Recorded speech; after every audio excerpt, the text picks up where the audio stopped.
Taunt king के सामने अगर आप टॉन्ट करोगे, उनसे अगर आप पंगा लोगे, तो as a Delhiite Virat Kohli छोड़ता नहीं। मेरे लिए टर्निंग पॉइंट आप कह सकते हैं जो पार्टनरशिप शुभमन गिल और विराट कोहली की हुई, फिर उसके बाद अगली तेज हुई होंगी पाकिस्तान की साइड से भी, जब अबराम अहमद ने शुभमन गिल की विकेट ली और उनको टोंट करे, क्योंकि वो भी भारतीय गेंदबाज आप देखिए बिल्कुल डोमिनेट करते हुए नजर आए पाकिस्तानी बल्लेबाजों के ऊपर। मेन मकसद एक ही था, आउट करके बस अबरार अहमद से एक बार आई कांटेक्ट करना है। वही आई कांटेक्ट ने हमें पूरा मैच ऊपर उठाया। कब तेज हुई मैच देखते देखते रोहित शर्मा की विकेट पे, because he is hitman. World cup में हमने देखा हार्दिक पांड्या ने एक उम्मीद दी, उन्होंने पहले आते ही बाबर आजम को आउट करा, जो उन्होंने विराट कोहली ने अपना 82वां शतक लगाया और 82 पाकिस्तान को बहुत खलेगा, चाहे वो शाहीन अफरीदी है, अबरार अहमद है, अच्छे अच्छे बॉलर्स हैं, लेकिन कल सब विकेट बढ़ गए क्योंकि आपने गलत बंदे से गलत पंगा लिया। पाकिस्तान के लोगों के लिए थोड़ी निराशाजनक बात है कि आप इतने सालों बाद होस्ट कर रहे थे और आपकी खुद की ही टीम ने होस्ट करा, वही टीम वापस आई, अपना होस्ट करा, देखा सही चल रहा था, उसका हार के अपना घर चली गई।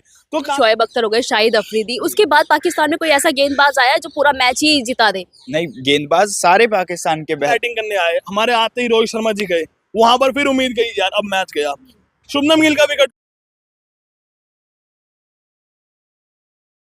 नमस्कार, मैं आपके साथ रितेशना मंगवाना। देखिए, कल का जो मैच रहा चैंपियंस ट्रॉफी का, वो बेहद रोमांचक रहा। हालांकि पाकिस्तान और इंडिया का मैच हमेशा से रोमांचक रहता है और दर्शक जो है बड़ी मात्रा में इसको देखते हैं कि इस बार कौन जीतेगा। हालांकि लगातार पाकिस्तान हारती हुई नजर आ रही है, पर जिस तरीके का कल मैच था, ये लग रहा था कि इंडिया कहीं ना कहीं फंस चुकी है पाकिस्तान के हाथों में। पर जो विराट कोहली का जो आउट ऑफ फॉर्म चल रहा था, उनका शतक बेहद ही खास रहा, क्योंकि उसी शतक से जो है भारत ने जो है पाकिस्तान, जो कि मेजबानी कर रहा था, होस्ट कर रहा था, उसी को बाहर कर दिया। तो यहाँ पर हमारे साथ देखिए दो युवा हैं जिन्होंने कह सकते हैं कि जब से मैच शुरू हुआ था, टॉस से लेकर और मैच को जिताने तक, यानी इंडिया को जिताने तक, ये वहां अपनी सीटों से हिले नहीं। तो इनसे जानने की कोशिश करेंगे कि कौन मैच में अच्छा रहा और पाकिस्तान की हार की वजह क्या रही। तो हमारे साथ चिराग है, सौरभ है, दोनों ही देखिए मैं बात करूं तो पत्रकार भी है और अच्छी अच्छी समझ भी रखते हैं राजनीति की और मैच की भी। तो उससे बात करेंगे। चिराग, बहुत बहुत शुक्रिया मेरे चैनल में आने के लिए। ये बताइए, कल का मैच कितना खास था? मैम, पहले तो आपने जब बोला कि पाकिस्तान हमें हारता हुआ नजर आ रहा था, स्टार्टिंग में तो एकदम ही कंफ्यूजिंग था कि पाकिस्तान हारने वाली है कि नहीं, क्योंकि वो जब उन्होंने फॉर्म चालू करा, इंडिया के सिर्फ पहले प्लेऑफ में 2 विकेटें गिरी, क्योंकि जो कि लगता ही है क्योंकि गिरती हैं, क्योंकि उस टाइम एक नया नया जोश होता है, बॉलर थोड़े एनर्जाइज होते हैं। बट उसके बाद सेकंड प्लेऑफ, थर्ड प्लेऑफ में विकेटें नहीं गिर रही थी। तो वो तो बस कुलदीप यादव का कल मैजिक चला, स्पिन वाला मैजिक चला, उन्होंने आउट करा। हार्दिक पांड्या ने एक उम्मीद दी, उन्होंने पहले आते ही बाबर आजम को आउट करा, जो उन्होंने उसकी कॉट बिहाइंड करा, उनको आउट करा एंड रन आउट हुआ। रन आउट में ओह माय गॉड, उसका अक्षर पटेल का थ्रो, लिटरली वो थ्रो, मतलब आप मान लीजिए 50 मीटर की दूरी थी स्टंप से, एंड सौरभ ने भी देखा होगा, वो थ्रो लिटरली इतना ब्रेथ टेकिंग था और पूरा क्लियर आउट था वो। मतलब वो थ्रो के बाद, उसके बाद उम्मीद जगी कि जीत सकते हैं, जीत सकते हैं। लेकिन उधर से विकेट गिर रही थी, बट पाकिस्तान धीरे धीरे 150 पे आया, 200 पे आया, विकेट गिरती की लास्ट में ऑल आउट हुआ, कुलदीप यादव का मैजिक चला। बट देंगे जब फिर हम बैटिंग करने आए, हमारे आते ही रोहित शर्मा जी गए, वहां पर फिर उम्मीद गई यार अब मैच गया। शुभमन गिल का विकेट उड़ा, अबरार अहमद ने उड़ाया, उन्हें टॉन्ट करा, उस टाइम भी लगा अब मैच गया। But the thing is, taunt king के सामने अगर आप टॉन्ट करोगे, उनसे अगर आप पंगा लोगे, तो as a Delhiite Virat Kohli छोड़ता नहीं है। और अगर वो मन भी नहीं उनका खेलने का, फॉर्म में नहीं थे, वो फिर भी फॉर्म में आए, अपने 100 तो पूरे करे, लेकिन उनका मेन मकसद एक ही था, आउट करके बस अबरार अहमद से एक बार आई कांटेक्ट करना है। वही आई कांटेक्ट ने हमें पूरा मैच ऊपर उठा के दिया।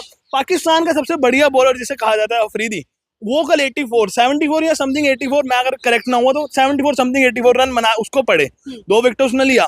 लेकिन कल पाकिस्तान के बॉलर से नहीं चले। दुबई इंटरनेशनल मैच था जिसने होस्ट करा, वही टीम वापस आई, अपना होस्ट करा, देखा सही चल रहा था, उसका हार के अपना घर चली गई। तो काफी अच्छा मैच था, एक तरह से कह सकते हैं। जो ट्रू क्रिकेटर फैन है ना, उसके लिए कल का मैच काफी इंटरेस्टिंग हुआ। जैसे हमारे लिए दिल्ली इलेक्शन काफी इंटरेस्टिंग थे, तो वैसे ये वाला मैच हमारे लिए बहुत इंटरेस्टिंग था। और इवन आपने कहा ना उठे नहीं, हम तो इवन ड्रिंक्स ब्रेक में भी देख रहे थे, हम उसमें भी नहीं उठे, हम उसमें भी पूरा मैच देख रहे थे कि अब एनालिस्ट क्या, क्योंकि एकदम लग नहीं रहा था ना, टारगेट ऐसा लग नहीं रहा था कि चेज हो जाएगा, क्योंकि इतना पता नहीं था कि सामने आज बॉलर कौन सा चल जाए। कहाँ हरीश रौफ है उनके सामने बॉलर, शाहीन अफरीदी है, अबरार अहमद है, अच्छे अच्छे बॉलर्स हैं, लेकिन कल सब विकेट बढ़ गए क्योंकि आपने गलत बंदे से गलत पंगा ले लिया। मैं आपके पास वापस आती हूँ चिराग। मैं टॉस से बात करनी चाहूंगी। टॉस जो पाकिस्तान ने जो मतलब कि पहले तो क्या लगता है वो भी कहीं ना कहीं एक गलत फैसला हम उसे कहेंगे, क्योंकि जिस ग्राउंड पे उन्होंने पहले बल्लेबाजी करने का फैसला किया, उस ग्राउंड पे अधिकतर पहले गेंदबाजी की जाती है टॉस जीतकर। ये डेटा रहा है पुराना भी, और उस पे जीतते भी तभी आप हैं जब आप आखिर में गेंदबाजी करने उतरे, बल्लेबाजी करने उतरे। चेस, अगर आप चेस करने उतरे हैं तो आपके चांसेस उस ग्राउंड पे ज्यादा रहते हैं, ऐसा इतिहास उस ग्राउंड का कहता है। बाकी आपने देखा कि विराट कोहली ने अपना 82वां शतक लगाया, और 82 पाकिस्तान को बहुत खलेगा। चाहे वो 82 वर्ल्ड कप की बात करें कि जब उन्होंने रन बनाए, 82 रन बनाए, तब भी पाकिस्तान को बहुत बुरी तरह से उस मैच में हराया जिसमें हमें उम्मीद ही नहीं थी कि इस मैच को हम जीत जाएंगे। और कल के मैच में भी आपने देखा कि शतक लगाया। बाकी पूरी टीम ने बहुत अच्छा खेला, प्रदर्शन अच्छा किया। हार्दिक पांड्या हो, कुलदीप यादव हो, फास्ट बॉलर थोड़ा ऊपर नीचे रहे, थोड़े रन भी ज्यादा खाए, और विकेट भी शायद सिर्फ एक हर्षित राणा ने आखिरी में जाकर ली। और इस बात पर हमें ध्यान देना पड़ेगा आगे चैंपियंस ट्रॉफी में, अगर हमें फाइनल्स और सेमीफाइनल्स तक पहुंचना है, सेमीफाइनल्स और फाइनल्स तक पहुंचना है तो। अच्छा चिराग, मेरा ये सवाल है, धड़कनें कब तेज हुई मैच देखते देखते? रोहित शर्मा की विकेट पे, हाँ। Because he is a hitman. World cup में हमने देखा, वर्ल्ड कप अगर जितवाया है जो पीछे वाला था, वो लिटरली उनकी जो कैप्टनसी रहती है, इवन वो प्लेयर से सुनते हैं। जैसे कल एक मैं आपको सीन बता दूं, 2 मिनट लगेंगे। कुलदीप यादव ने को डीआरएस चाहिए था, अब रोहित शर्मा इतने कॉन्फिडेंट नहीं थे, बट कुलदीप यादव ने डीआरएस लिया। बेशक वो नॉट आउट था, बट वो पिचिंग था इन द सेंस कि वो अगर अंपायर उनको आउट देते और अगर सामने वाली टीम अगर उसको अगेंस्ट करती तो वो आउट होता। बट रोहित शर्मा सुनते हैं, सबको साथ लेके चलते हैं। इवन वो मैच में के दौरान एक उनका काम बेस रहेगा, डिस्कशन करते रहेंगे, बट उनकी रील्स भी काफी वायरल रहती है। वो किस अग्रेशन में अगर आ जाए तो कैसे कैसे वो चले जाते हैं। बट थिंग इज उनकी विकेट, क्योंकि वो इस टाइम उस अच्छे फॉर्म में नजर आ रहे थे, वर्ल्ड कप के बाद भी अगर देखा जाए तो आज भी अच्छे फॉर्म में थे। But it was not expected कि यार विराट कोहली जो रणजी भी खेल के आए, अभी आईपीएल भी खेलना है, वो आके इस मैच में ऐसा काम कर देंगे। और एक विकेट और धड़कनें तेज हुई होंगी पाकिस्तान की साइड से भी, जब अबराम अहमद ने शुभमन गिल की विकेट ली और उनको टोंट करे, क्योंकि वो भी समझ गए होंगे कि इसने फील्ड में जब गलत बंदा सामने खड़ा है उस टाइम टोंट करना। तो मेन मेरे को वही ब्रेथ टेकिंग मोमेंट मेरे लिए वही था कि जब रोहित शर्मा की विकेट गई तो हम भी लाइक यार अब क्या होगा मैच का आगे। पाकिस्तान को हराने के पीछे सबसे बड़ा हाथ किसका? अबरार, मैं तो कब से कह रहा हूँ अबरार अहमद। आप देखिए इंस्टाग्राम खोल के कितनी रील्स उसमें अभी भी आ रही हूँ कि वो पाकिस्तान वाले खुद रील डाल रहे हैं, भाई तूने गलत बंदे के सामने गलत पंगा ले लिया। वो टॉन्ट किंग है, वो उससे आप नहीं पंगा ले सकते। और एग्रेशन में अगर वो आ जाता है, फिर उसको अपनी सेंचुरी की नहीं पता, उसको ना हाफ सेंचुरी से मतलब है, वो ना टारगेट बोर्ड देखते हैं कितने रन चाहिए। उनका बस ये है कि अब जितने भी बॉलें मेरे पे आ रही है मैं उन बॉलों को बाउंड्री से बाहर करूं और मैच खत्म है। लेकिन अब मेरे को मेन अब टेंशन ये है कि अब आप कह रहे हैं धड़कने तेज वाली बात, सौरभ इससे एग्री करेंगे। अब जो 2 मार्च को न्यूजीलैंड वाला मैच है ना, हर बार चैंपियंस ट्रॉफी में, चलिए हम न्यूजीलैंड से जो मैच होगा उस पर भी चर्चा करेंगे। पर मैं बात करूं सौरभ, भारतीय गेंदबाजों की और पाकिस्तानी गेंदबाजों की, तो किस में ज्यादा मतलब कि जो है बीट किया, मतलब ज्यादा अच्छे गेंदबाज आप देखिए बिल्कुल डोमिनेट करते हुए नजर आए पाकिस्तानी बल्लेबाजों के ऊपर। चाहे मोहम्मद शामी से काफी उम्मीद थी, शामी थोड़े इंजर्ड भी रहे, और वो कह सकते हैं कि उनका कल का मैच में थोड़ा प्रदर्शन थोड़ा ऊपर नीचे रहा, पर हम उम्मीद करेंगे कि आगे वाले आने वाले चैंपियंस ट्रॉफी के मैच में वो अच्छा प्रदर्शन करेंगे। पर अगर हम कंपैरिजन करें भारत और पाकिस्तान के बॉलर्स में, पाकिस्तान के कुछ एक आध बॉलर्स, अबरार ने अच्छी बॉल थी, काफी बेहतरीन बॉल थी। अगर किसी स्पिनर के लिए कोई ड्रीम बॉल हो सकती है तो हम उस बॉल को ड्रीम बॉल वो कह सकते हैं, पर वही जो आप गलती कहते हैं, क्योंकि उस मैच में उतना उस समय उतना एग्रेशन दिखाने की जरूरत नहीं थी। आप काम रह के अपनी बॉलिंग पे फोकस कर सकते थे, और हो सकता था कि उसके बाद भी आपको एक आधी विकेट और मिल जाती। पर ओवर एक्टिंग थी, वो साफ दिख रहा था, उसको लाइमलाइट लेना था, बट वो गलत टाइम पे गलत लाइमलाइट लेके गया। अग्रेशन नहीं कहेंगे उसे, वो ओवर एक्टिंग था।